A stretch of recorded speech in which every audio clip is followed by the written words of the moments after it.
this is the agenda for today. So maybe we start. Jan, I leave over to you. Thank you, Julia, and thank you, Matt and Kingsley, for the support in preparing for this follow-up meeting and the opportunity to do it before the end of the year, as we had promised. So I hope you're all well, and we are very excited to really meet you again after the Victoria Falls meeting. Some were calling it a training, but it was also an opportunity to exchange, to learn from each other, to learn from you on some aspects for improvement of the tool. And so we are meeting today after the interactions we had during the Vic Falls in June this year. And we went through the tool. We exchanged on its structure and its raison d'etre, as we say in French. I'm learning new words. And we were able to discuss among country teams, within country teams, and also in plenary on how best to initiate such an assessment, the opportunities available in countries, policy processes, and also we came up at the end of the meeting with some countries with plans, concrete plans to assess, to implement the matrix. So we are meeting today. We also, I'm not forgetting that we also had the opportunity to discuss with other partners, and we heard about them, about the opportunities for interactions, or even the existing interactions with some other tools or processes in the region. And also we had the opportunity to have with us some experts from the academia, and all of this really constituted to building a pool of experts in the progress matrix that will be even resource people as we support countries to implement their assessments. So today is really to hear from you on your experiences after the Victoria Falls, what you have tried to do in countries, the challenges or maybe the best practices to share with us, progress you are at. There are different phases as you learned. So where are you? What are the different maybe challenges or bottlenecks you are encountering, and what type of support you may need from us? We will exchange and see how we can plan together for next year as we continue to support countries, or as countries continue to conduct these assessments to inform their health financing systems and policy, and make informed policy decisions. Thank you. Over to Matt in case you want to add, and we will go to the next point on the agenda to hear from countries. Over. Thank you very much. Thanks, Diane, and morning everyone. And just to say, there's a few countries that have also invited who weren't at Vic Falls, but I think why not, right? And so we'll hear a little bit, hopefully, from Ethiopia and Sierra Leone a little bit later on as well. I don't have much to say. I mean, I've been in contact with quite a few of you over the past few months. But I think it's good to do this check-in collectively. At least we don't expect everyone to be on the call the whole time necessarily. We know you're all busy. but of course we'll record this and share. I think that hearing what's happening in other countries just can be really useful for yourselves, but also in terms of giving ideas back, right? So really that two-way thing. So, you know, the sort of the bilateral, the direct check-ins we do are important, but I think periodically it's really, really helpful to do this sort of collective check-in. Let's see how it goes. Just before we start, and then before we turn to Uganda first, just to mention, I think many of you are on this new online platform that we have. I'll just share my screen super quickly. Just to say that it didn't really, it wasn't set up yet when we did Victoria Falls, when we had the meeting. But since then, we've kind of got it moving. I know a lot of you are aware of that, but I just wanted to draw attention to it again. If you're not on it, then, and I think it's worth, we don't expect people to be on it all the time, but we're really building a lot of resources on here now. And it's a way for us to share. There's going to be a couple of new blogs coming soon, one from Uganda and one from the recent training Diane mentioned. We just had a big training with Francophone Africa, which was very similar to what we did in Vic Falls, and that was in Senegal. And I think you had, was it 18 countries or so? So, you know, we're not afraid to bring the Francophone onto this platform as well. I think we can all manage that, some postings. I mean, there is a separate group for the Francophone, but we don't need to, you know, completely separate it out. But anyway, just to say that we're going to be posting most things through this platform. So if you're not on it or not using it, just really encourage you to do that. I'm going to stop there and let's maybe back to Diane, or should we just go straight to Uganda? I think Christabel's online. Yeah, Matt, perhaps we go to Christabel. Hi, Christabel, and welcome. Hi, everyone. I hope you can see me and hear me well. Yeah, good morning. Hi. Yeah, so just to, how many minutes do I have for this? Good question. I'd say you know, there's not so many online. Maybe just a quick 5-minute update from you, and then we could just have a bit of a discussion. Okay, sure thing. Okay, so for most people online, I don't believe I've met before. I was not in Vic Falls. I was off on maternity leave, but I'm now back. My name is Christabel Abewe, and I do work as a health financing officer for the WHO country office in Uganda. So in terms of an update, we've managed to complete our health financing progress matrix. And we've had a debate whether to call it a 2022 assessment or 2023 assessment, but I think we'll go with 2023 because not much will have changed, and we hope to finish everything next year for it to be ready for publication. In terms of just some brief context on process and what really went down, we were at a point of doing a midterm review for our health financing strategy.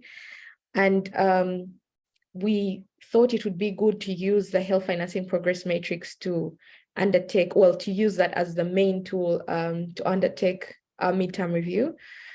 And it worked out brilliantly because we didn't have a very good monitoring and evaluation framework in our health financing strategy. So this financing progress matrix came in to sort of save the day and give the midterm review a structure.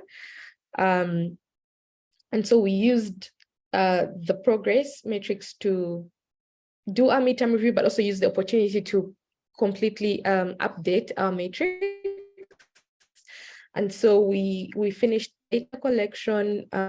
We have validated the findings with the key stakeholders in the country, as well as the Ministry of Health. We agreed on consensus and everyone is happy with the results for now. And so we've advanced to writing a summary report for the financing progress matrix, which has been sent out for external peer review. So that's where we are right now in the process. We're trying to get 2 external peer reviewers to look at the methodology and just be sure that everything is looking okay. Like Matt said, we've also written a blog, which we'll be happy to share maybe next week. That blog will just have more information, which I'm saying now, but maybe in a more articulate way. After the external peer review, the next step would be to get official approval and clearance from the Ministry of Health in Uganda for us to go ahead and publish the report, as well as clearance and approval from RWR. So that's the overall general processes and update of where we are. I'm unsure if you wanted me to present some of the findings or not. Yeah, I mean, you could give a flavor, maybe just some, I mean, are there 2 or 3 things in your head that stand out? I mean, I think that would be fine, because we can share the detailed things later. Yeah. Okay. Okay. So in terms of just general performance, I would say we got many greens and yellows, not so many reds, except of course for the insurance stuff. So as a country, I feel there's been some progress from when we had the strategy developed, which is 5 years ago, but we still have a long way to go. The things that stand out in terms of the results are, well, it's not really results, but what I found very useful when you use the health financing progress matrix to update your health financing strategy. There's 2 or 3 extra areas that we usually don't think about when we develop a health financing strategy, which the matrix then reminds you of as a gap, which you need to consider and think through when you're developing a health financing strategy. And that's the PFM considerations, which are very key, issues of governance and processes and policy. And then just the final one, which was on arrangements. I can't remember two right now. Yeah, but there's one other one which we found in our health financing strategy does not much information. And now in the midterm review, we've decided to make an addendum to the strategy and provide all of this missing information, which we were glad when we used the financing progress matrix to highlight those gaps. In terms of the financing landscape for health in Uganda, we found not much has changed really. We still have high OOP, government is still not giving us sufficient funds. We still have had high donors dependence. We're trying to improve our strategic purchasing, which is great. Some performance-based purchasing is now happening, the results-based financing, and they're trying to institutionalize that and mainstream it into our PHC financing in the country, which is great. We're still performing poorly on pooling, and that's because we don't have any form of prepayment systems in place. We have about 5% insurance coverage in the whole country. So yeah, we can't speak much about pooling for now. For PFM, we have transitioned to program-based budgeting, which is great, but there's still a couple of transitional issues, as you might expect.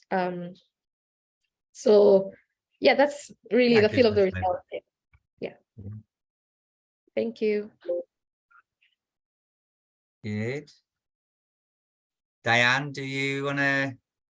I always have lots of questions, but go ahead.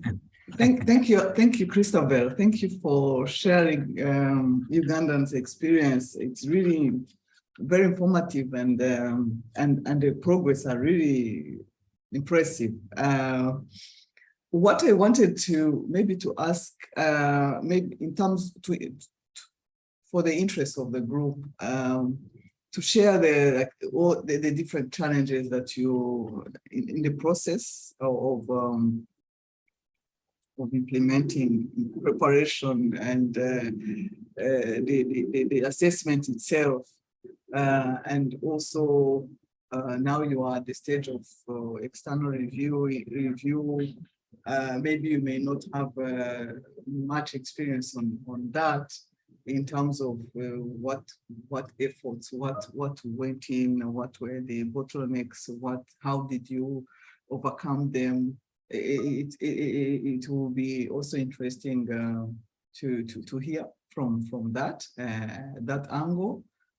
For other countries that may not be as much as advanced as you, to learn from you on how the preparations went and different tips that in terms of collaboration with the ministry, the constitution of technical teams, how did it go briefly for others to learn. Of course, we'll hear from other countries, but since you are already advanced, and it will be interesting to hear from you. The other point is on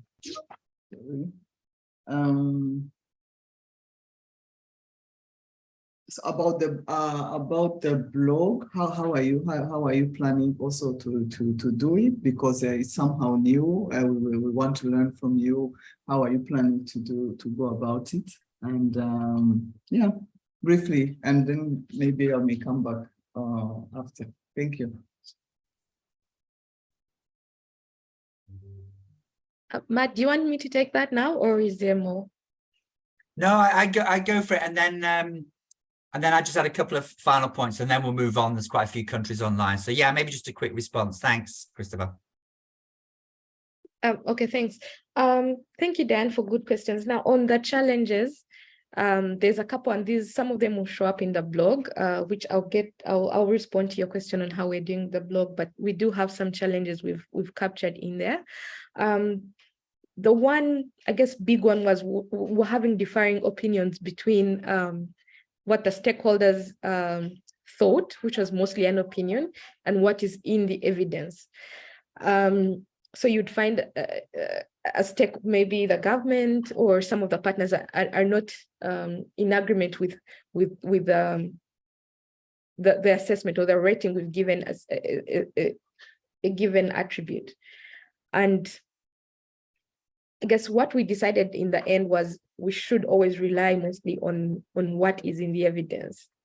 So we treated stakeholders' opinions as such, as an opinion, but technically what we took into the report was what the evidence is saying. And some of the opinions were reflected in the narrative, but not in the tables, in how we evaluated or appraised the different assessment areas. The second challenge, yeah, so we had cases where the health financing progress matrix options were mostly applicable to countries that had health insurance as a major financing mechanism. And so for that, there was no appropriate option for Uganda. So we did have some of those challenges. And then relatedly, in some cases, it was difficult to choose between progress levels. So it would be hard to say, would you give it a level 1 or 2, or sometimes it would be both. So yeah, technically there were some of those issues, but we had a big stakeholder validation meeting where a lot of consensus building happened when those kinds of issues happened. So the lead principal investigator on this was someone from Makerere University in academia, and she helped to lead this debate and discussion, which got a bit interesting and hot at some point, where for areas where we thought it was very hard for us to objectively select a specific response or staging or answer, then we did debate that to a great degree.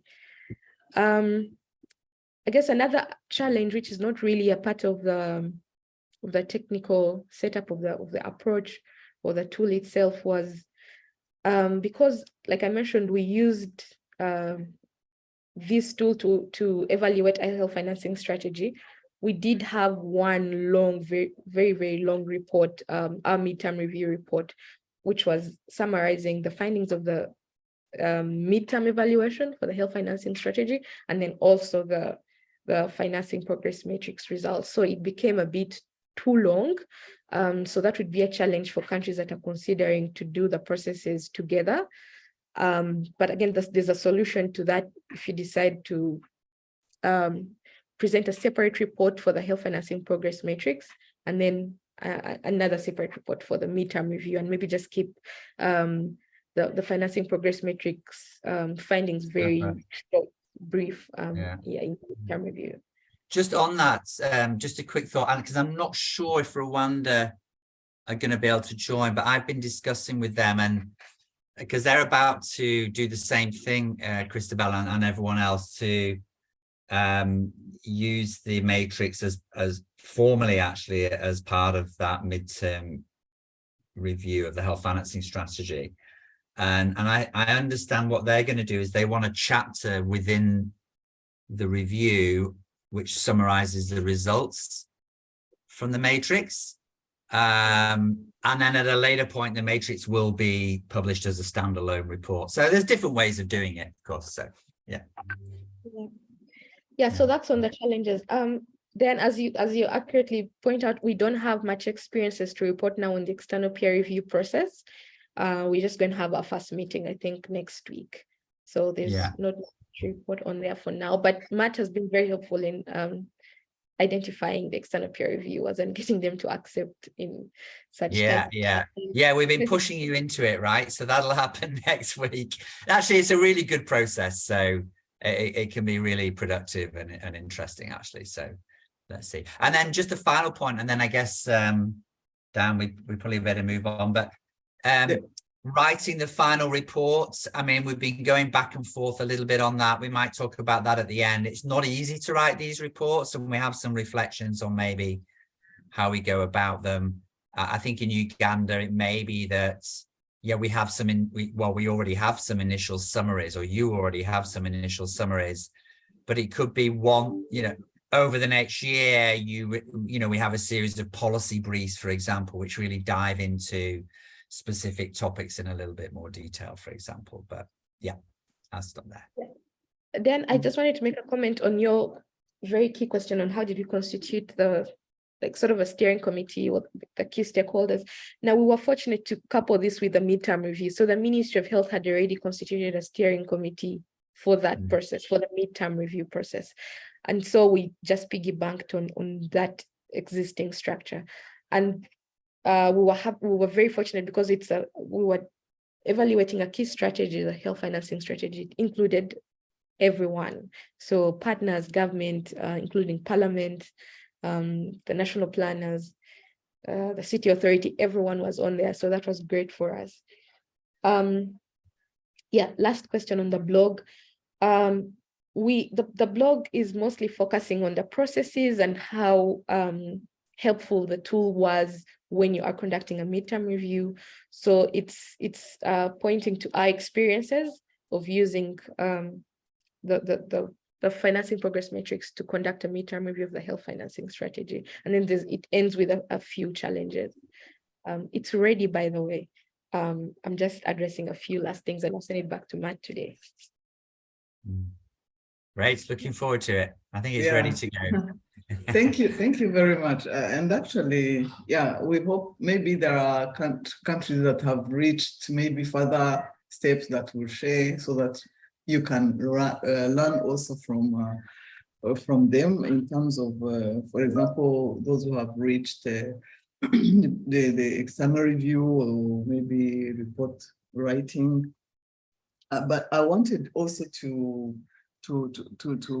request that you talked about some additional areas that were considered in the midterm review based on the metrics, the implementation of the progress matrix. It's also important to document all of that so that we can see really the added value of the progress matrix. And we keep learning from different countries. It is definitely based on the different contexts and different focus areas and identification of what the matrix is bringing in as additional and useful information. And in most cases, it informs the subsequent or the next strategy. So documenting it will be also important to do it.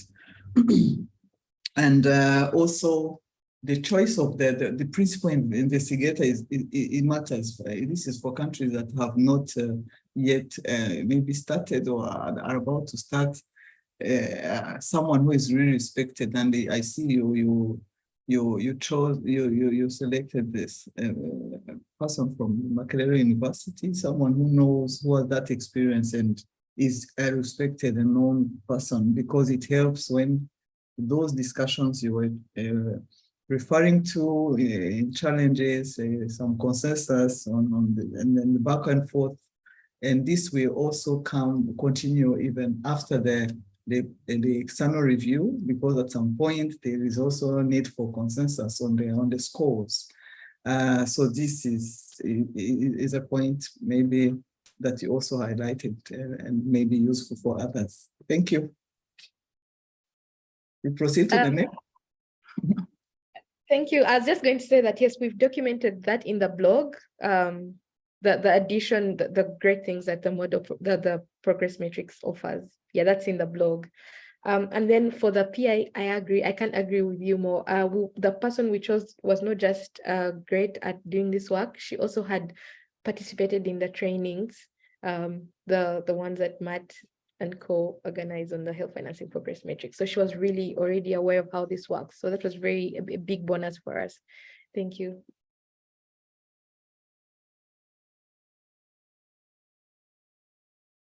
That's great. Thanks a lot for joining, Christabel. So my hand has been up. I have a question for Christabel. I'm not sure who's chairing, actually. So you go ahead, jump in. No, okay, thank you very much, Christabel. I think a common question we've been getting from countries is the issue of duration, how long it takes to complete this process. So I just wanted to find out all that you have explained and highlighted to us. Did it happen after the Victoria Falls, or you initiated it before Victoria Falls? How long has it taken the country to get to this point where you are now moving to the reviews? So I think that'll be helpful to guide countries that are beginning to move into this. Thank you. Okay, thanks. Yeah, before Victoria Falls, we were about 2 or 3 months in. So I would say for the full review, to have everything in place, it took us 6 months. But now the external peer review and just getting those final approvals is probably going to take another 3-4 months. Okay. Maybe 3 months, yeah. So I would say, yeah. Thank you very much.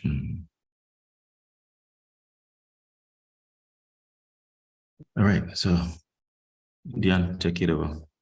Thank you, Kingsley. Yeah, this is really a question. Even during the Francophone country workshop, the last month, it was in November. I was going to say this month because it was last week. We had that specific question, and this also goes with the financial implications of it, and there were questions around the duration, many questions around the duration. I think that we may proceed with the other country experience. Thank you so much, Christabel, for your experience, and we look forward to the next meeting when we will be sharing now the experience up to the publication and different implementation of the recommendations. Thank you.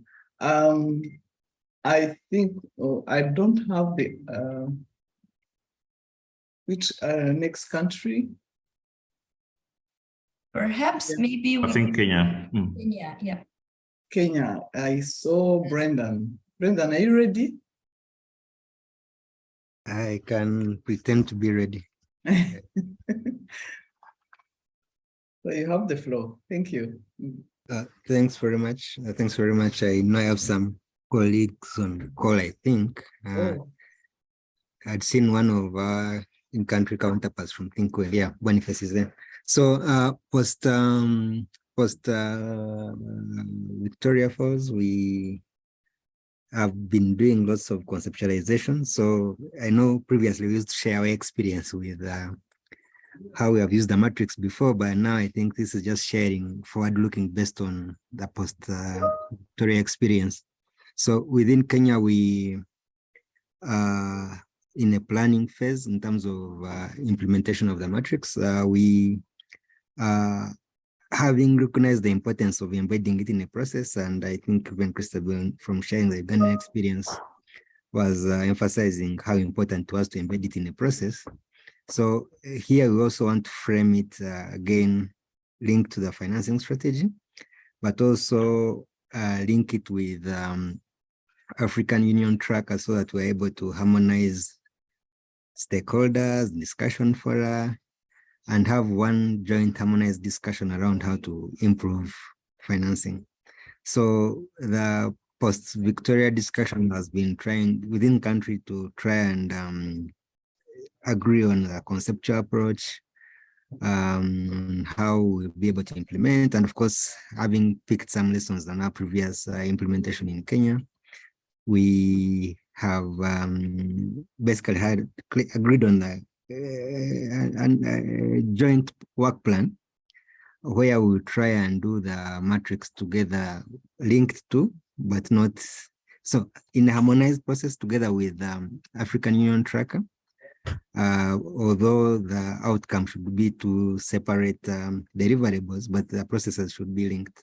So we've been having the discussion with the ministry and the other partners in country in terms of how to try and do that. And we had thought we'd have a stakeholder sensitization meeting within December here, just like a one-day meeting for us to introduce the process to everyone, tell them what the tracker is and what it can achieve in preparation for the other activities, but it's unlikely that we'll be able to achieve that. But the small working group that we formed post Victoria, which has Boniface from Thinkwell, we have MOH colleagues, we have the colleague who is supporting the African Union tracker, she's called Regina.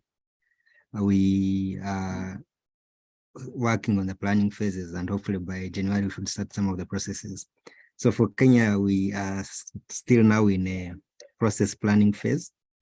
Of course, we have used the tracker before in the context of a midterm review for the sector strategy, and we have shared the experiences before. But right now, because our financing strategy was launched this year and started this year, we want to start using the tracker as part of the routine monitoring of implementation.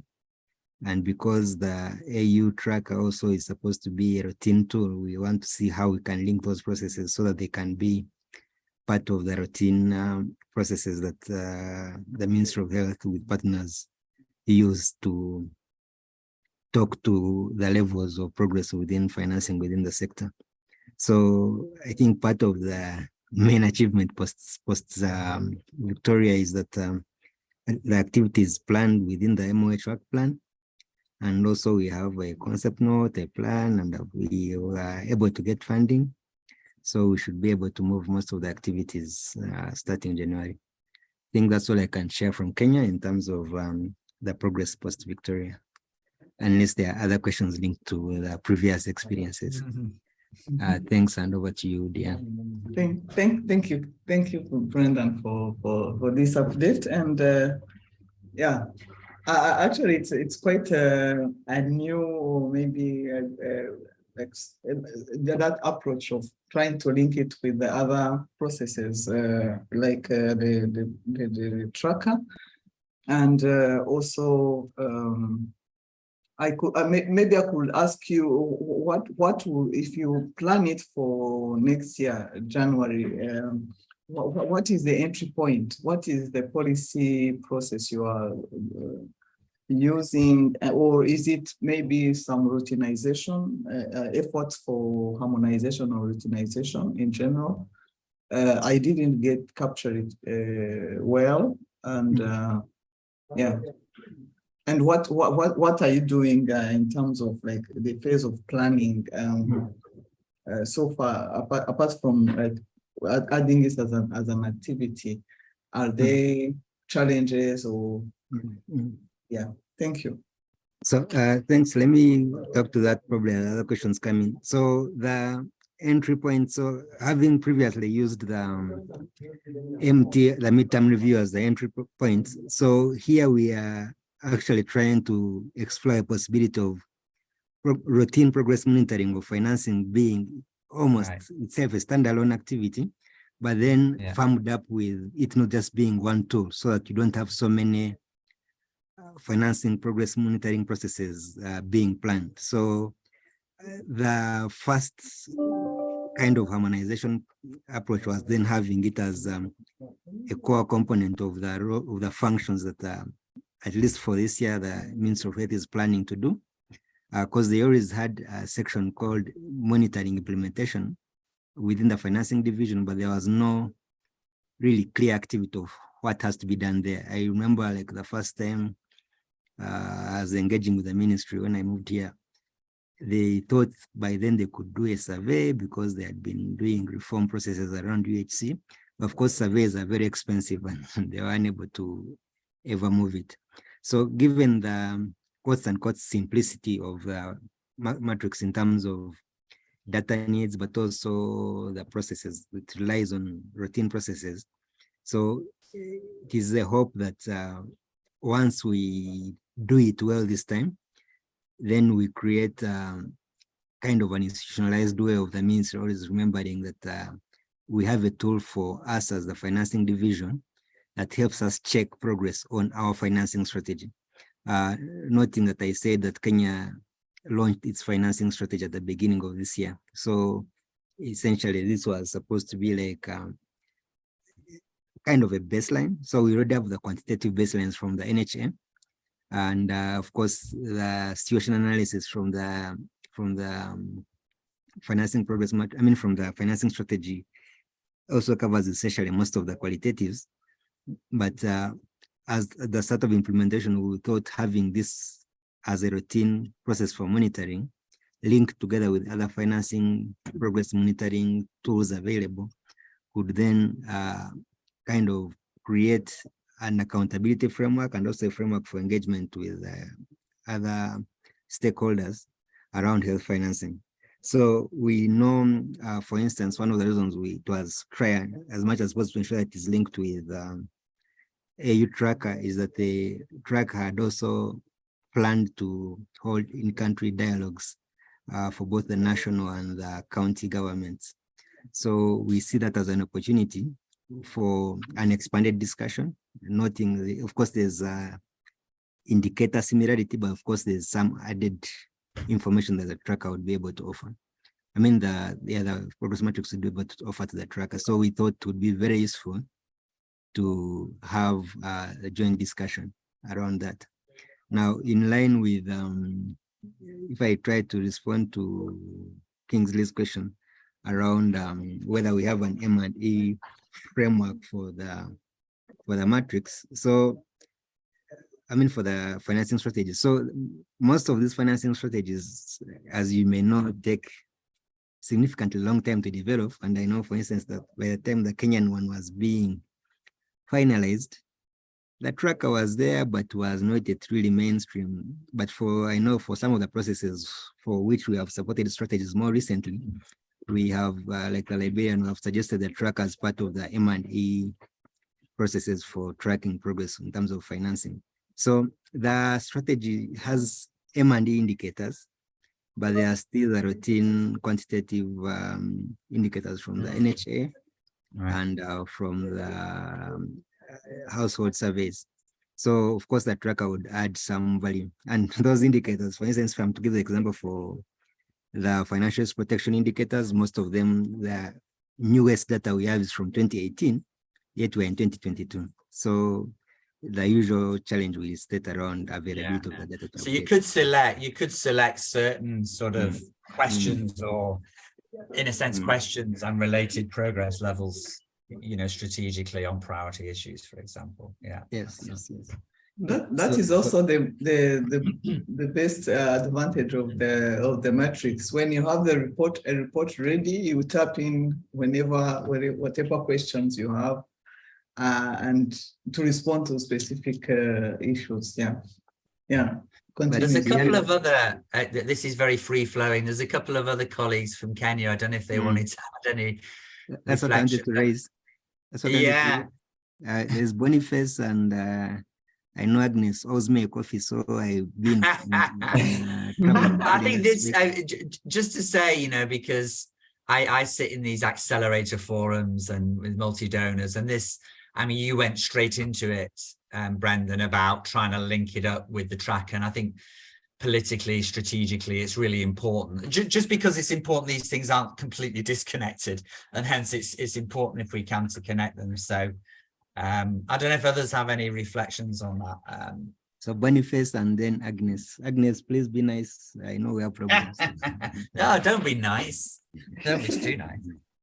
and I think the value of looking at it from both ends, including interlinking it with the African scorecard is to ensure that we can be able to draw the value that comes from the different sets of tools.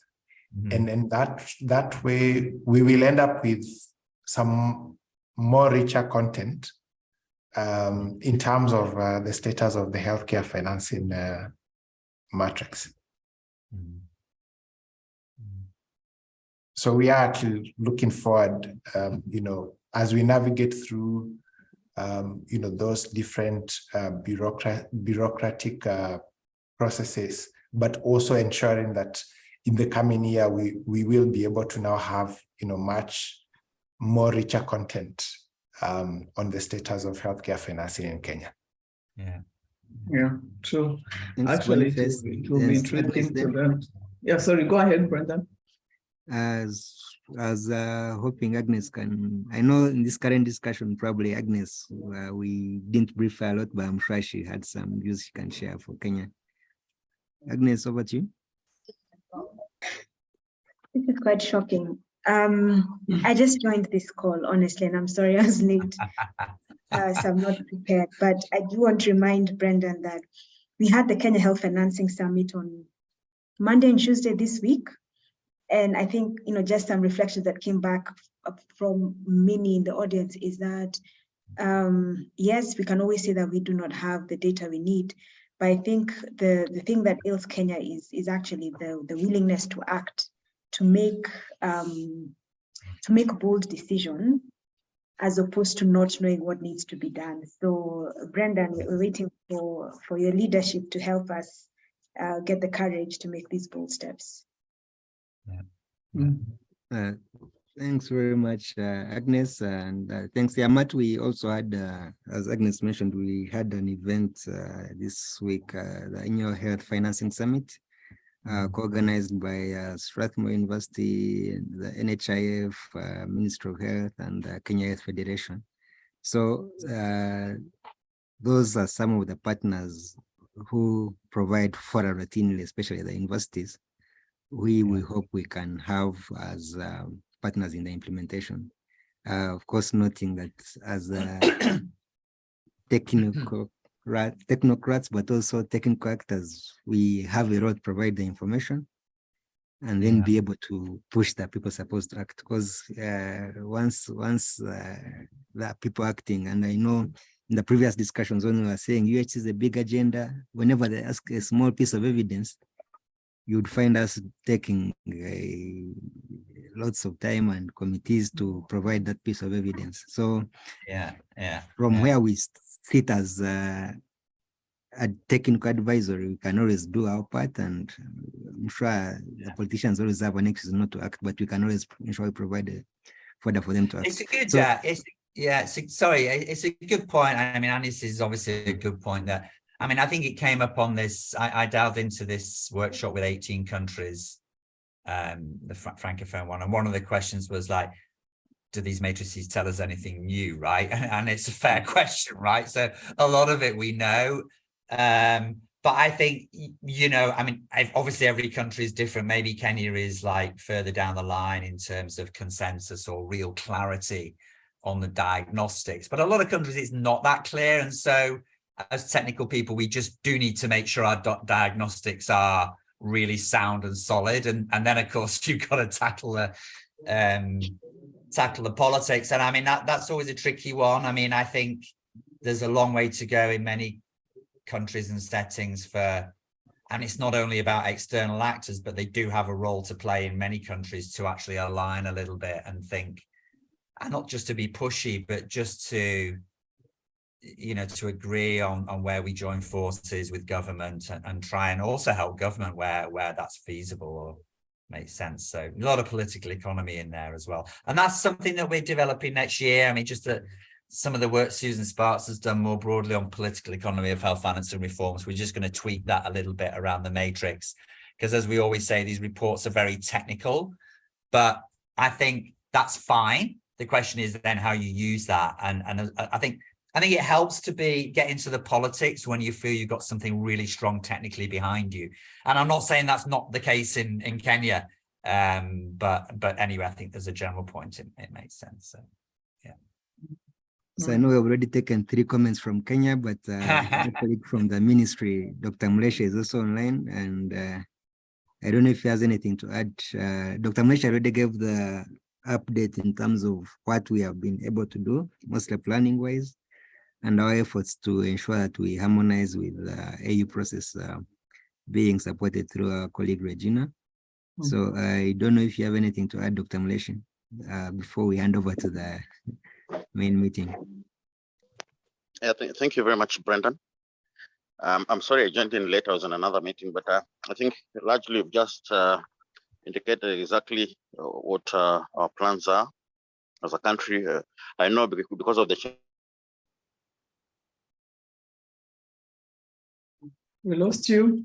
Connectivity challenge, Dr. Mlesha. I think I was saying because of the changes in leadership, we haven't moved a bit faster. But so that's one of the contextual issues I didn't mention. So we had a new government in September, and things are changing a bit.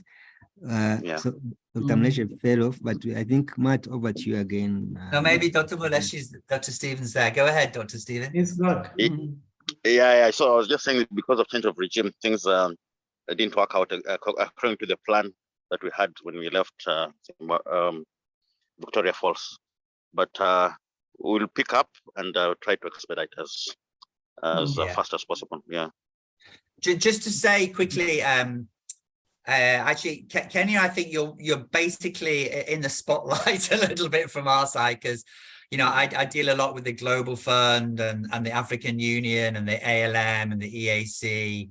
And I think you're going to be one of the first ones that is really starting off on this foot of trying to bring these processes with this new AU tracker and the matrix. I mean, it's all kind of the same world, right? And so the more we can explicitly do it together, the better. So really looking forward to seeing how that goes. Thanks very much. So over to you, dear. Thanks for joining, Stephen. Thank you, Brendan. Thank you, Kenyan team. And I think that it is really somehow quite an innovation, like the way the context in which it is being implemented in Kenya, and we would really like to learn from this. As the usual or the normal entry point is quite different. Normally it's motivated by a need, like a policy process where countries need to initiate reforms or strategic plans. So now at this, for the Kenyan experience, we'll be very happy to learn from your experience, and we look forward to do the report next year. Thank you. We may go to the unless there are questions. Actually, we did. Maybe, yeah. Are there questions? from participants, both for Kenya and Uganda?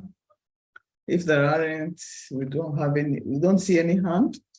We may maybe go And to Diane, Diane, we might just indicate the next 2 or 3 countries so people know there's been people maybe since the beginning. So Yulia, Kingsley, should we go to Tanzania next and then Malawi? Should we do that?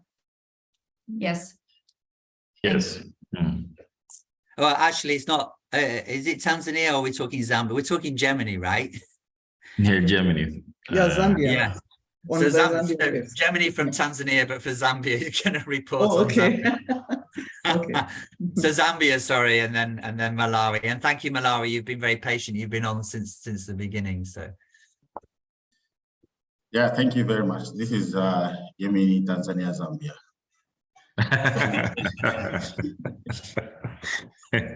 That's great. Yeah. That's great. So yeah, since Victoria, we started to initiate the process to update the health financing progress matrices for Zambia, and of course I took this as the PI, and most of the work that we have done. Okay, the initial round was more of a consultation with the Zambia team, the Minister of Health, but also Solomon from WHO by then, who were very helpful to provide the literature on Zambia.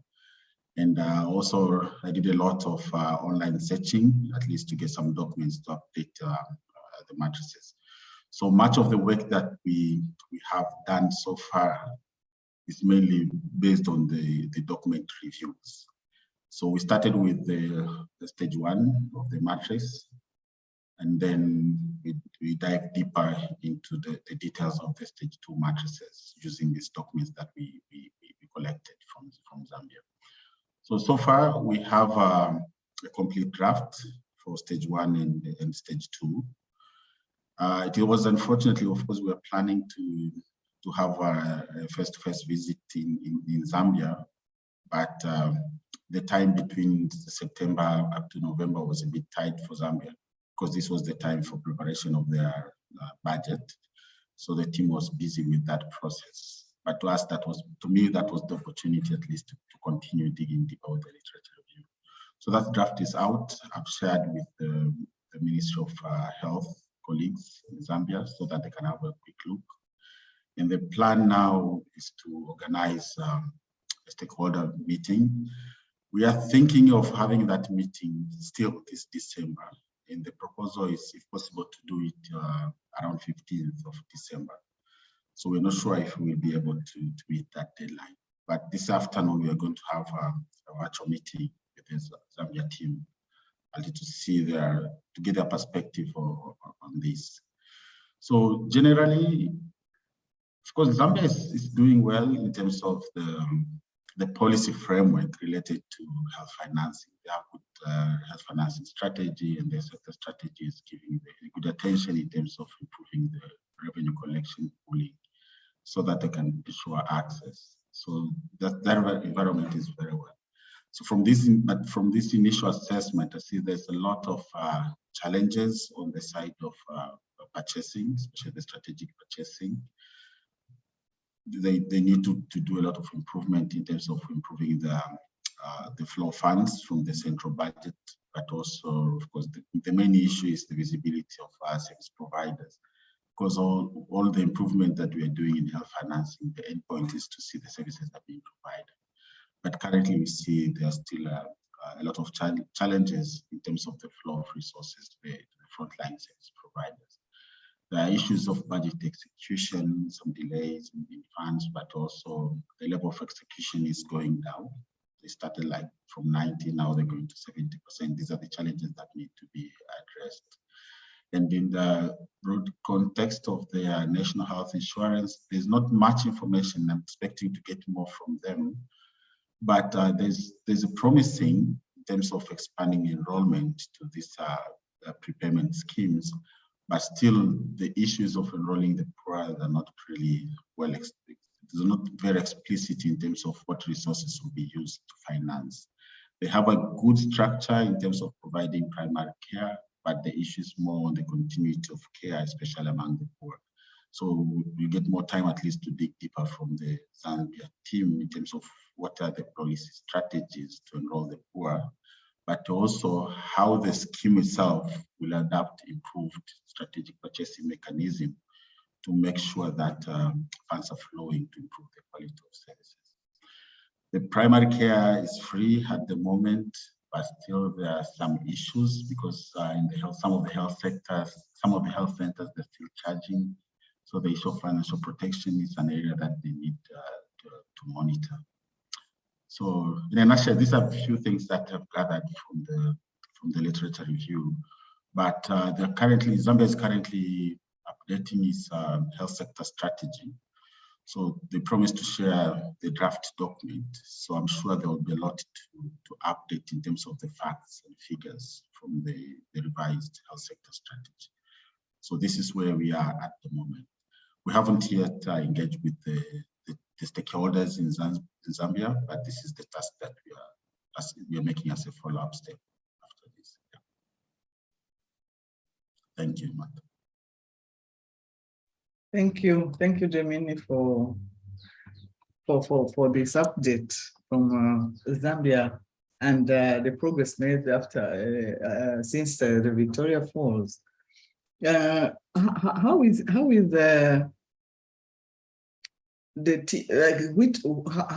are you coordinating with the ministry? Is there a team constituted? Is there, yeah? Yes, within the ministry we have I would say like 2 people who are coordinating in the Directorate of Policy and Planning. These are the holders of this process. It was fortunate that we had a team from Zambia visiting Tanzania last month. They were invited for another project, the Ifakara Health Institute. So we got some time at least to update each other, do some little planning. So we have Mwango and Modi. These are the 2 ladies working in the Department of Planning and Policy. We had Solomon, who was coordinating from the WHO, but my understanding now is Asmat. I'm not sure if I'm pronouncing that name correctly. That will be the person replacing Solomon for now. So what I've asked the team is to share the draft that I sent to them with the technical team, because their plan was to organize this through the health financing technical working group. So my suggestion was to share the draft, and if the plan to go there this December will work, then we can have a forum to go through the draft document with them. Okay. Could I just thinking ahead a little bit for external review, if we want to find, obviously we need to find people to do that. So I think it's really important. So it's just something you might raise. I mean, you're not quite there yet, but it might be something to raise when you meet Gemini. Yeah. And then this is a bit of a wild idea, but it's absolutely by no means, it was just a thought. I mean, we could share drafts with other countries. It may be that Zambia doesn't want to do that. It's just a thought. Might be useful for others, or to get feedback, or for them just to see, just to learn. I mean, we are developing an online dashboard visualizations where we will put published results. That's going to come during next year. I think that's going to make a big difference actually in terms of visibility and information sharing. But we really have been taking a while to get it together. We also need to have some data to put on it. And so by sort of mid this year, we could be up to around 20 countries or so, which is not a bad start. A lot of them in Africa, but not only. And I think that's really going to raise the visibility. But yeah, just a couple of quick thoughts there. No, definitely, that's a good idea. So I think I'll discuss also with the team in terms of the possibility to share that, to get some inputs from other countries as well. In terms of the external review, I don't know. I'm not sure if the team in Zambia will be able to propose that. Maybe we might ask you guys to have some few names who might have some experience on Zambia, because we need somebody who have at least some understanding of the system itself. Yeah, and actually people on the call or people on the network. I mean, I think that's another sort of idea behind this network, to build experts. I mean, I know a lot of people are kind of locked into organizations, but you know, there might be ways. I mean, I think that's going to be so important, that sort of experts from peer countries to play that role is potentially exciting. We're happy to, you know, to help arrange that, but yeah, I just put that as a shout out. Very happy to do I that, think yeah. that we can, Gemini, I fully agree. We can support, as we have been supporting other countries to identify the external reviewers, and it's a voluntary thing. And normally we've seen that if it doesn't really require to master the country, it may be a plus, but if you are really very conversant with the different concepts and the matrix itself, it's possible to be an external reviewer, especially that we are now getting more and more resource people from the countries that have already implemented it. So yeah, this will help you to identify the two people and propose them for the consideration of the country. Yeah, that'd be very helpful. Thanks. Yeah. I think unless there are questions from the participants, are there questions? I don't see hands. So that we can, and we are ready. We are there to support you as we proceed. And again, as Bart said, there is this online platform where when you have questions, especially that for Zambia, you are embarking on the stakeholder consultations, and in case there are questions, you may reach out to the team online and to us also.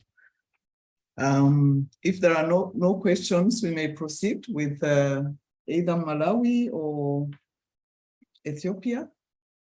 Who is ready? I can do it. Yes, please.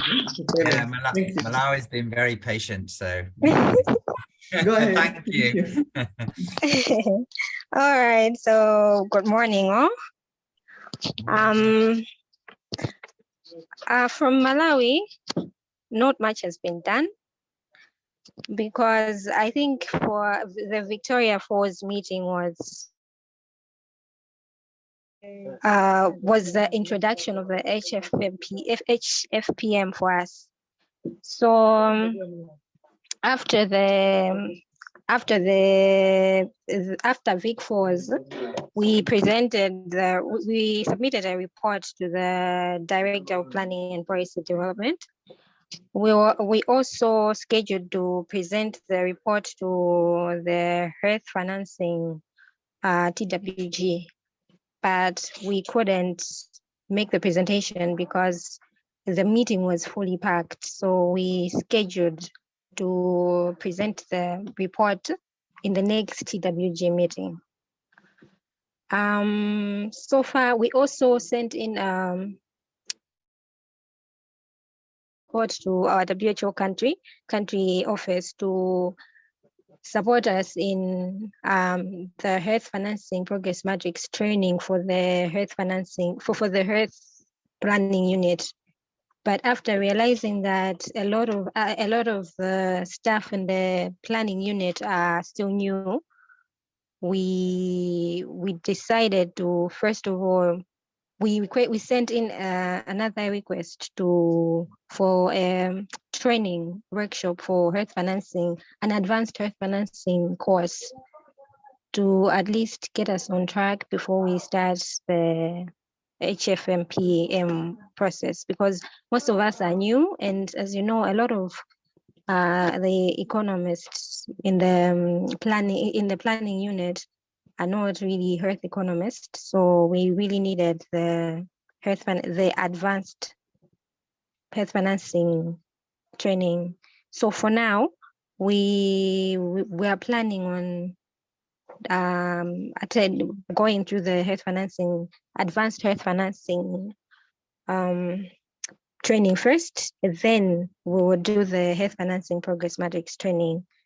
As you also know that you might, okay, I should just say that we've recently just finished developing our health financing strategy.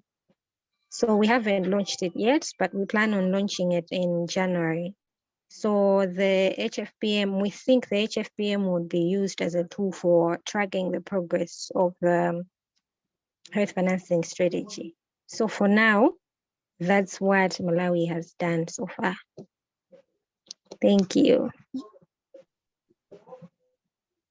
Thank you, Atupele, for this presentation. And yes, I think it is a good approach to first master for the new team in the ministry to first understand the different concepts, and as they are really the basis for the matrix, for the assessment, and also having missed that opportunity to use it to inform your current or new health financing strategic plan would not maybe affect much, as it is planned to use for tracking for progress.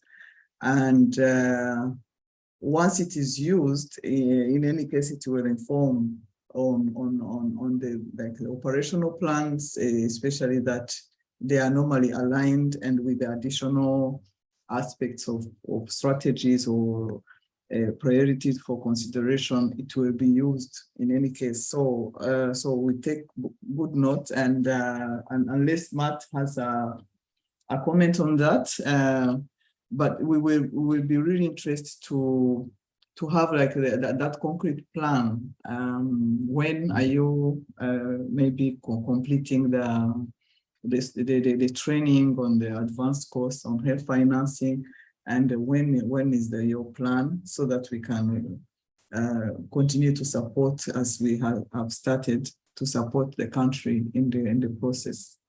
Over to you, man.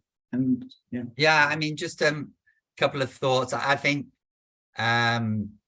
yeah, I mean, you don't need to be shy to say you haven't done anything. I think you've been very clear in Malawi, and we had a briefing with Afro, and we joined from headquarters a couple of months ago that you were planning all this for 2023, and very sort of systematically, which I think makes a lot of sense.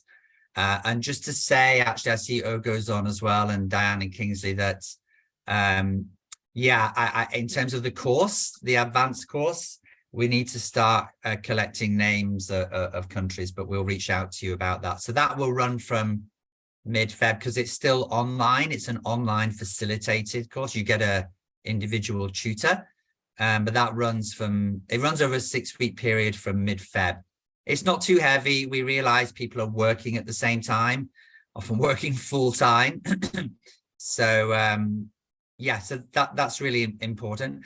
And then I think the other thing you said at Pele was that, I think it's some advantage of, in a way, coming after others have done this, the Uganda example, and then the Rwanda are online, but they're taking a similar approach of using this, using the matrix as part of the sort of review, monitoring, or whatever you like, of the health financing strategy. And in the process, the matrix, that using the matrix might contribute to sort of refinements and sort of incremental improvement or adjustments or reprioritization over time. And the matrix is very flexible in terms of how you actually apply it in country, because it's sort of this very generic way of looking at health systems.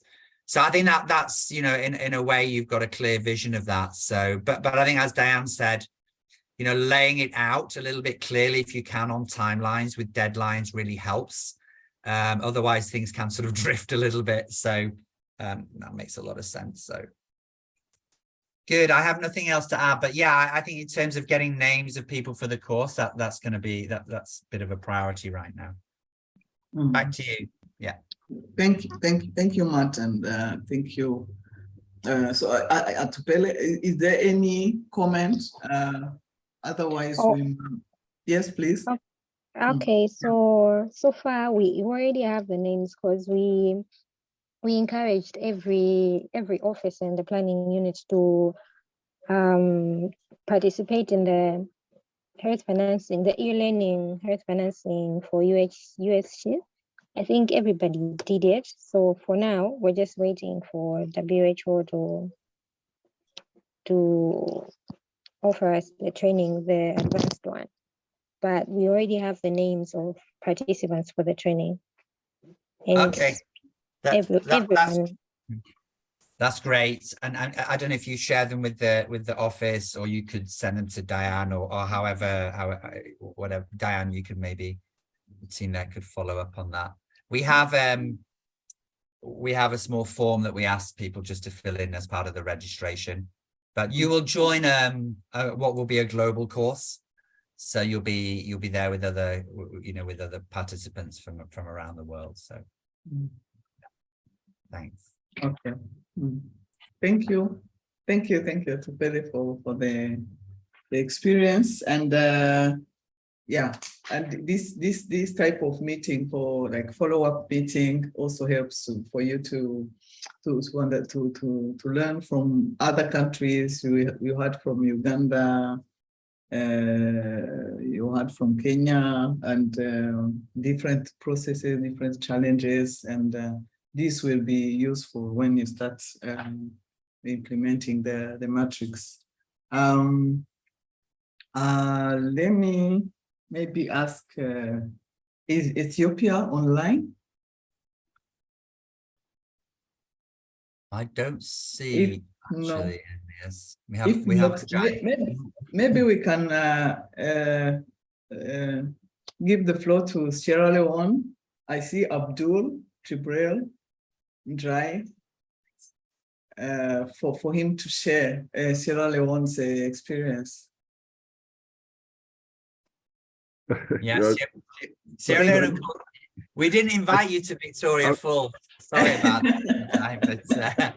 But we're inviting you now. It's not quite the same, but I was just observing really, and so was not looking for prepared to share.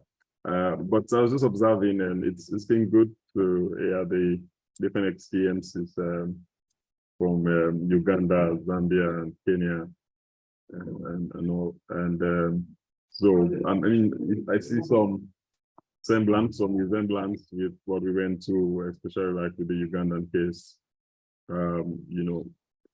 The things that are ongoing in the country at the time, the discussions, the challenges, serving as the opportunity, or as Dan said, the entry points for the matrix to think of what tool or what do we need to help us understand better, or be able to measure where we are and going forward. And I see they've done that, and also using the midterm review of the health financing strategy, and also pulling a lot of stakeholders together is quite good. So for us, we've published. We are now at a situation where we're thinking of, because it's been over a year since we had the discussions and came up with a recommendation. So we are now at the phase of reevaluating, reviewing the metrics of itself, and as amidst some of the progress that have been made with this implementation of the health financing strategy, with the development of the health insurance, with the healthcare in itself also going on, and also some changes with improving budgetary allocations for health. So we want to see how the health financing progress metrics can give us a picture, and then see where we were from last year to where we are now, and then obviously what's coming in the next year or in 2023. So that's where we are now. We started discussions. So Matt is also helping with that process for us to be able to review the metrics and see where we are. So we met yesterday, the group, and had discussions with So this is being led by Dr. Amara, who is obviously the head of the health financing unit at the ministry. And so we had a plan, timeline of how to go with the discussions. Hopefully it will go into January, but not beyond January, we'll be able to get some output. And then we'll be meeting every Thursday, starting yesterday, to continue with the review of the metrics. But like I said, I'm just there to observe and see and learn also from what's going on in other countries and how they're using the tool, and also how that can help us in our current process. That's ongoing. So I'll not take much of your time. I'll hand over back to Dan. Thank you, Jibril, for this update. I know Sierra Leone is one of the more advanced, according to the different phases of the matrix. I know they have already conducted the assessment,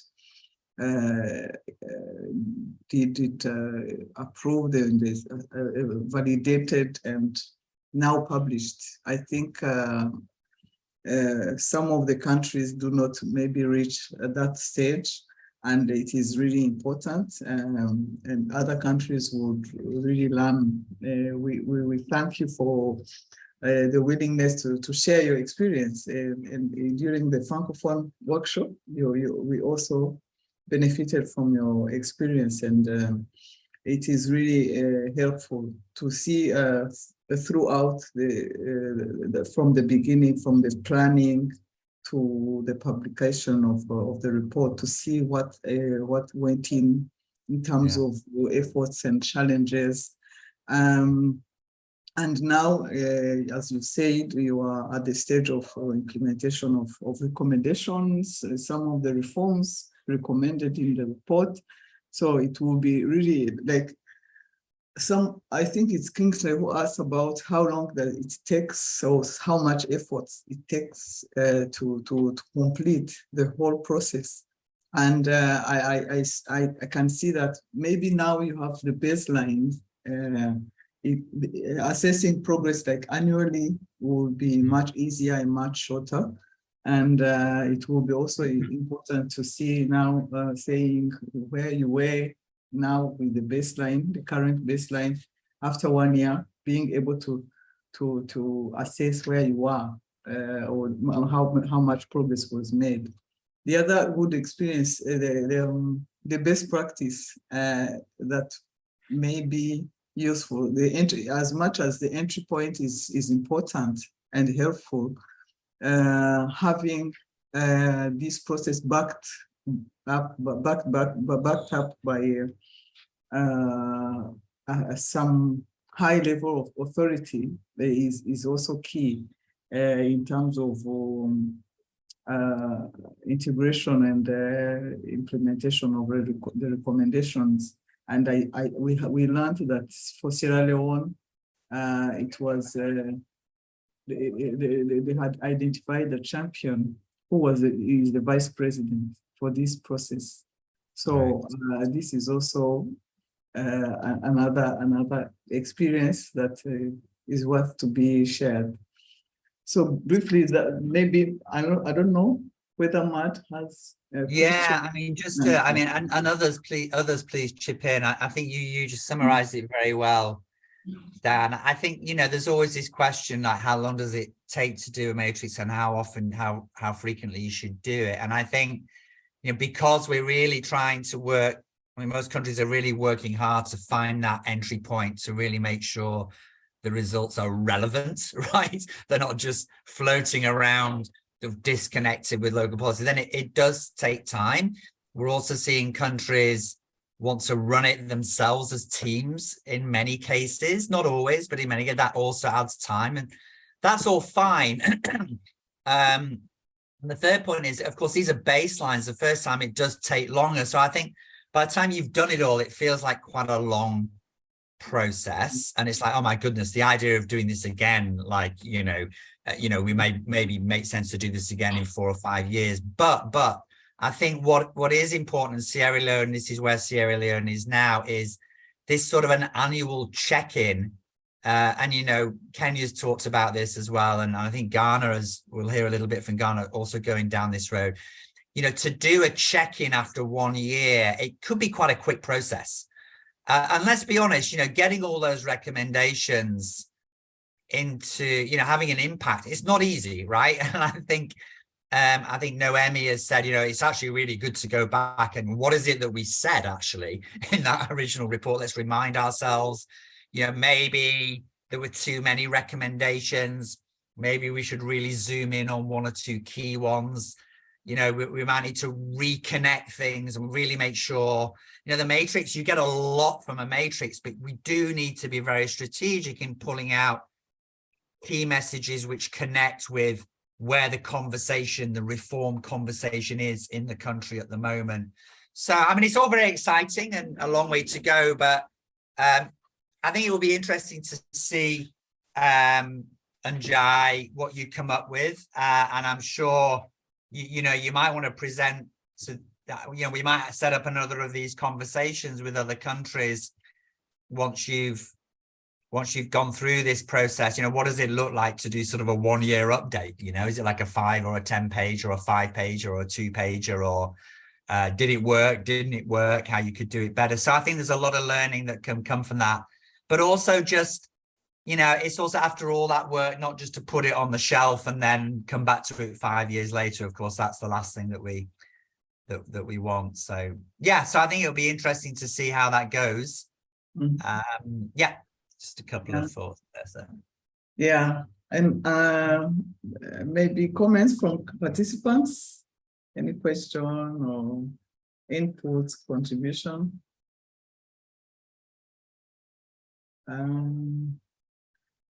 So I think that we don't have Zimbabwe with us today. Genius dropped, unfortunately. He's having problems connecting, but yeah, I don't see anyone else. Okay, maybe we may ask. I don't know who was with me in the.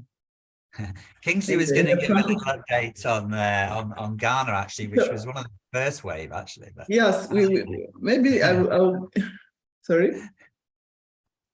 I may give. I'm going to give an update on the Francophone workshop. It was really an interesting one, and then I think I can see Sabine has joined. She will compliment. Bruno is not around. We had a great experience, and exercising in French was sometimes we forget some key technical words, and it was a tricky process. But the good thing is that we had all the guides in French, and we really, the Victoria Falls meeting was very helpful, as we used the same approach, same slides with a lot of translations, but we managed to do it. And the key thing maybe to note from that part of the region, the African region, they are not as much as advanced in terms of health financing, reforms or processes, and it was basically to start from scratch. And we went through the tool as it was, and different steps, different phases of implementation. We had the chance to, as I say, to learn from countries that had started, including Sierra Leone and Cote d'Ivoire. Cote d'Ivoire, they are currently finalizing their report, and it was really like we took it for 5 days, which gave us more time to go through the tool, the guideline, and the people got the chance to go through the questions, the exercise on how understanding the phase 1, in terms of selecting key schemes to include in the study. It was a huge debate around it in terms of what schemes, what is a scheme, what isn't, and in terms of step 2, where there were those specific questions to answer, the understanding, and also the scoring, the debate around it. It was really some very, very hot discussions to come up to some consensus, even within small team on one question. You could easily see how it is difficult. And those who have already used the tool to answer questions can also say it, can say how it is difficult, and that's why when we were on the Uganda case, we talked about the strength of the principal investigator, and the way the person is respected is very important in the country, because it really requires a lot of consensus. And it's not as easy, it's not always easy. We also had discussions around existing partners, other partners, including we had the chance to have one REC, the Regional Economic Commission, the SADC, Mr. Lamboli, who came to share their experience in terms of linking what Kenya is trying to do to see how to harmonize all those efforts towards more generating more evidence and enriching reports on health financing reforms and systems. And we also had a lot of like practical parts, and we used some of the videos, and which were translated videos from the Victoria Falls to learn from different steps, including like external review. We had Nemala during the Victoria Falls, and that one was translated in French, which helped them to understand different processes up to the end. We had many questions from participants, both in terms towards more clarifications, but also there were questions that we really were helpful to improve even the tool itself, and some of the questions that were not asked during the Victoria Falls. And at the end, I remember that they even requested a certificate. They said, we need a certificate, and we didn't think about it during the Victoria Falls. But it's something that can be considered and being considered. So briefly, that's what I can say. I can maybe ask at the end, during each day after the different stages of the matrix assessment, they had group work as the same as Victoria Falls, and worked on their respective plans in terms of what will be the stage 1, the stage 2, and also the plan for implementation of the whole matrix, in contextualizing it to ongoing policy processes in their respective countries, and specific need for support. This was mainly to help us plan for subsequent support that may be needed in the next year. So briefly, that's what I can say. Unless Sabine, you can maybe compliment. And also we were with Valerie. She can talk about her experience also, and then we go to the closing. Thank you. Over to you, Sabine. Thank you, Diane, and sorry for joining late. I think you have summarized quite well how the workshop happened. So I will just talk about three points that came out of all the discussions that we had with the participant. So the first one was that there is a need of involving all the stakeholders, because some of them were complaining that, for example, that the Ministry of Finance was not represented. And these are very important guys when it comes to financing. And they did also say that it will be also, because in these French-speaking countries, many of them have health insurance agencies. So they were also asking to include these stakeholders in this discussion. So something else, because most of them were coming from the Ministry of Health and were really technical people. So they said that we needed also to introduce somehow to have a meeting with high-level people at the level, the Ministry of Health, like a briefing session, something like that, to get really the buy-in of the people at the high level at the Ministry of Health. And the third one is something that was, I think it's something really interesting, and I'm happy that it's coming from participants, and it means that they have understood actually this matrix.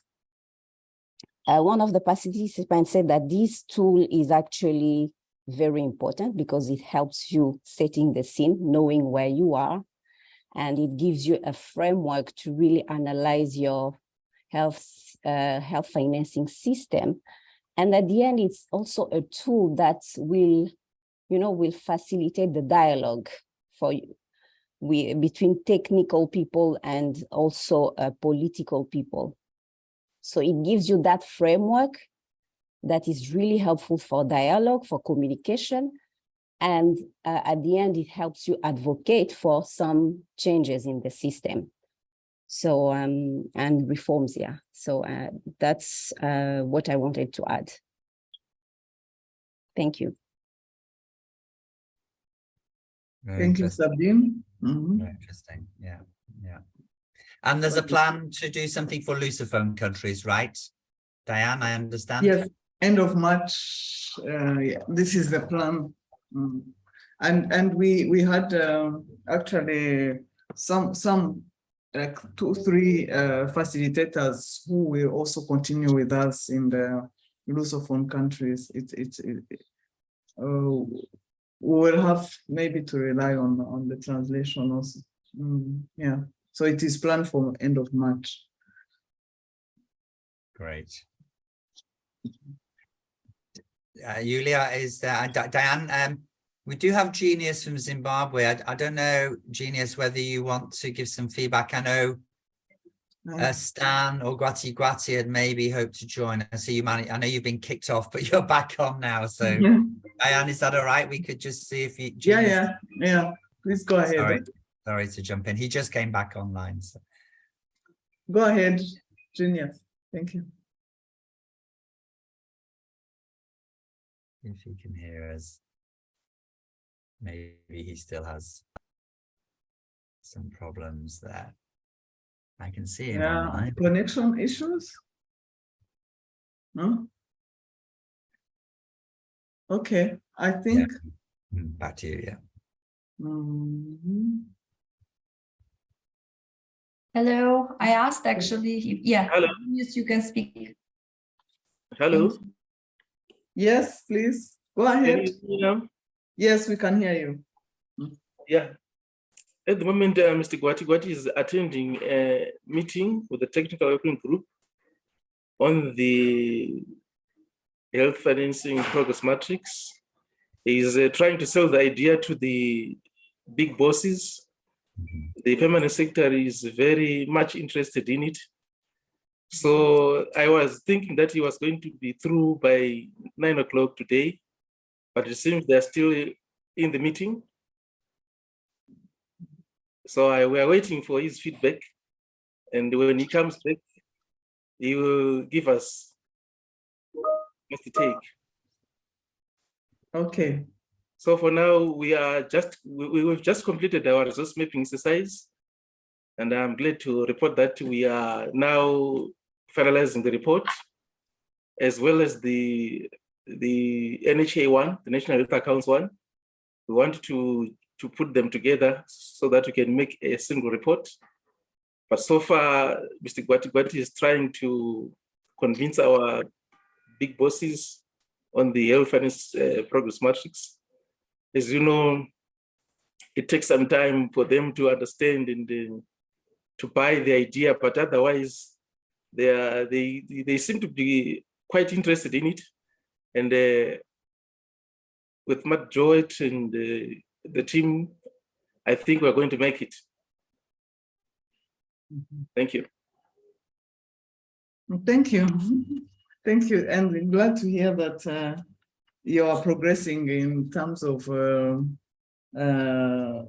evidence generation in different areas, and also the efforts to embark on the matrix progress matrix assessment.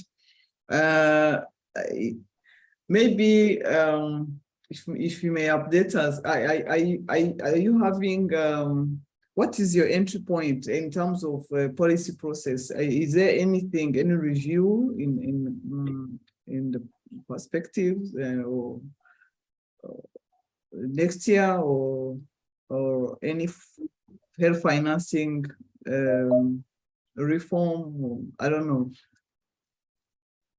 At the moment, we've just started doing the coordination framework for the health sector, because they've realized that we have so many programs, so many what can I say? We have so many strategies that we have. So at the moment, this coordination framework is to try to unite these projects and the strategies that we have that have been penciled to last up to 2025, with the progress matrix in mind, to make sure that we can have the correct indicators that point to where we need to actually improve. As Mr. Gwati has been telling our bosses on that. But for now, we have the coordination framework that is working to put all these together so that we have one document instead of having as many strategies that can come out. So for now, that's where we are. We have just produced this coordination framework. It is running until 2025. It is to combine all these efforts and strategies that we may have, so that the health financing program can assist us in pointing the indicators actually. Thank you. Yes, just a quick one before, just before Kingsley comes in. So I think what you know, it's not always easy to sell it and explain it. It can be a bit complex. I think what a lot of countries find useful is to see reports from other countries. And just to say, Ethiopia will be published soon, Mauritius will be published soon, Uganda will be published soon. We hope Zambia will be coming out before too long. We hope Rwanda in certainly in the first half of next year. Outside Afro, Georgia will be coming out, hopefully Tajikistan. So just to say, you know, we do, you know, we only have a couple kind of final reports at the moment, but the first half of next year, we should have a lot more. And that can sometimes be helpful just when you're trying to explain to the senior officials. So I just wanted to mention that. Thanks. Yeah, true. Thank you, Matt. Yeah, we remain available for any support, both in terms of taking forward this, and we know, as for example, Malawi shared, sometimes there is need for also capacity building or training of maybe relevant teams and advocacy that may be needed. So we are there, and please let us know so that we can put it in our plan for next year. Thank you. I may maybe before we close, I think we have now 10 minutes. Kingsley, can you please take the floor for your experience, both regional and Ghana? Thank you. Thank you. Thank you very much, Tiani, for the opportunity. And once again, good morning, colleagues. The Ghana story is a bit different from the other countries for two good reasons. The first point is Ghana has not benefited from the latest version of the health financing progress metrics, in the sense that this was conducted in 2019 using the old version, where we had more than 35 questions. But the good news is that the initial assessment actually provided insight into the revision of the health financing strategy in Ghana, which was completed in October this year. The second reason why Ghana's story is different is the fact that Ghana was not invited to Victoria Falls, but because the focus for us in Ghana is capacity strengthening, we invited academia from Ghana, and I can see Professor Gordon Abekankroma represented here on the call. And we'd already trained School of Public Health, Novino, and so the focus is really building the capacity from both the academia side for sake of sustainability, as well as the ministry as part of the operationalization of the health financing interventions. Now, the force with this progress matrix is following the completion of the health financing strategy in October. The next stage is for us to finalize the M&E framework for the strategy. And it was concluded that this will be driven by the health financing progress metrics, in addition to the quantitative indicators we have in the National Health Account process. And so in January, February, there's going to be a workshop to finalize the M&E, and this will be driven by the progress matrix. Ghana is also building capacity of the Ministry of Health folks in health economics. And the idea is to incorporate the progress matrix analytics into the health economic costs. And so for those that have been trained, about 20 of them will be part of the capacity building interventions in 2023. And so these are the reasons why Ghana's story is a bit different in terms of looking at it from post Victoria Falls. But in our case, it's just really capacity buildings and preparing for the next phase of health sector interventions. So probably this is what I can share with colleagues. Thank you very much for the opportunity.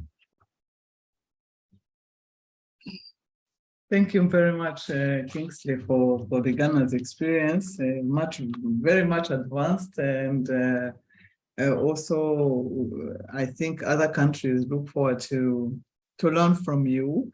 The institutionalization is really impressive, and we will much appreciate documenting this, as it will also help as countries try to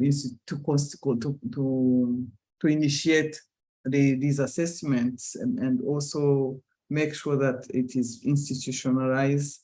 And I think for you, it will be really very much easier to produce more resource people, more experts, and also as it is mainstreamed in the teaching schools, and also part of the M&E processes for all the policy and health policies and strategies, and also capacity to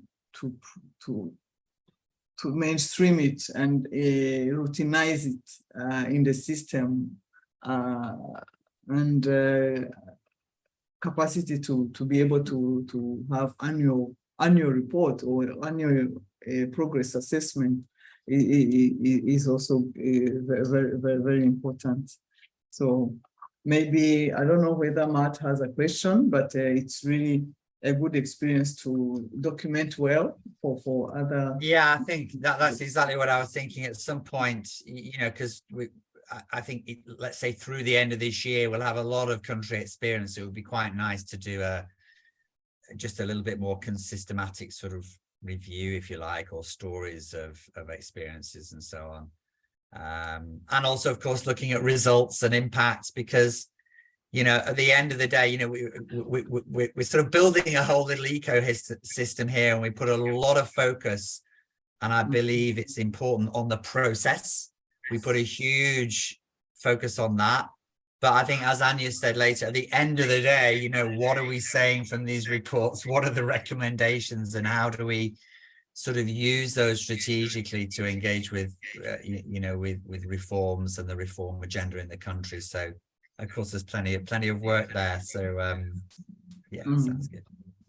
I think that institutionalization helps to see progress, actually, to see where annually any progress, and maybe the level of engagement in implementation of the recommendations, and yeah, the impact that's right, and that's in the title, right? Institutionalization helps to see progress, actually. We're hearing ourselves. There are echoes. That's strange. All right, yeah. Okay, back to you. Okay. And hello, Diane.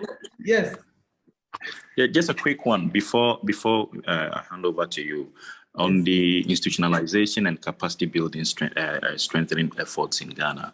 I think just after the Victoria Falls, WHO had a meeting with University of Ghana Business School, and Godwin is here. If we can give a minute or two to Godwin in terms of what we are planning to do at the business school, in addition to the course that is being run by School of Public Health. So Godwin, I don't know whether you have a minute to speak to that quickly on the capacity strengthening agenda. All right, thank you very much, Kinsley, and good morning, everybody. So I think what we've done is to have some sort of a conversation with WHO and then my colleagues within the business school. The whole idea is that because you have a full finance department within the business school, and then a health policy unit also within the business school, the idea is to run a full master's program on health financing. And the conversation is to say, okay, this is not going to be the traditional kind of way we run our master's program, but this is going to be modular.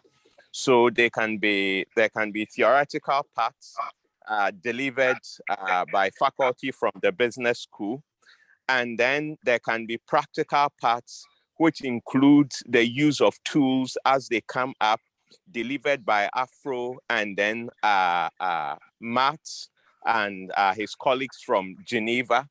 And so at the end of, and all these things would be part of the course modules, which will be approved by the university academic board. So at the end of the day, attendants can actually get a full university certificate, which is something like we're proposing MSc in health financing. The other issue that came up is, won't this be sort of like a duplication of those running health economics? And the answer is that, look, if you go through a typical health economic scores. Yes, they're doing, the focus is a lot more on economics rather than financing. And so the idea here is that, look, there are some differences. Additionally, people who are working can come onto this course and get sort of real grounding in health financing, and then get a certificate also for it at the master's level, which we believe would be added value to those who would participate. So at the moment, we are at the conceptual stage. Those within the business school buy into this, and conversations are around this. So I think that that's what I'll say for the time being. Thanks very much. Thank you very much, Prof. Gordon, and thank you, Kingsley, for highlighting this. Maybe, I don't know, let me give, unless there are burning questions, I can give Matt a few for conclusion, Yeah, no. because we are now like 1 minute. No, not much to add, really. I think we can, the good thing about this network we've got is we can actually post this video on it, right? So, you know, and others that couldn't join, yeah, or those that just want to look back and who said what. But also just, I don't know, any feedback from people on the call? Was this useful? Was it worth it? Is it something that's worth us doing every, I don't know, 6 months or more frequently, just as a quick check-in?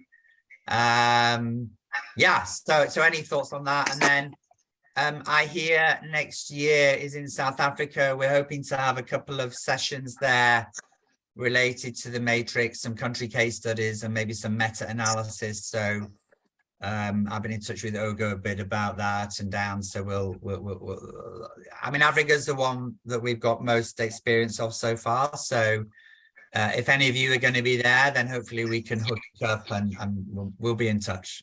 So.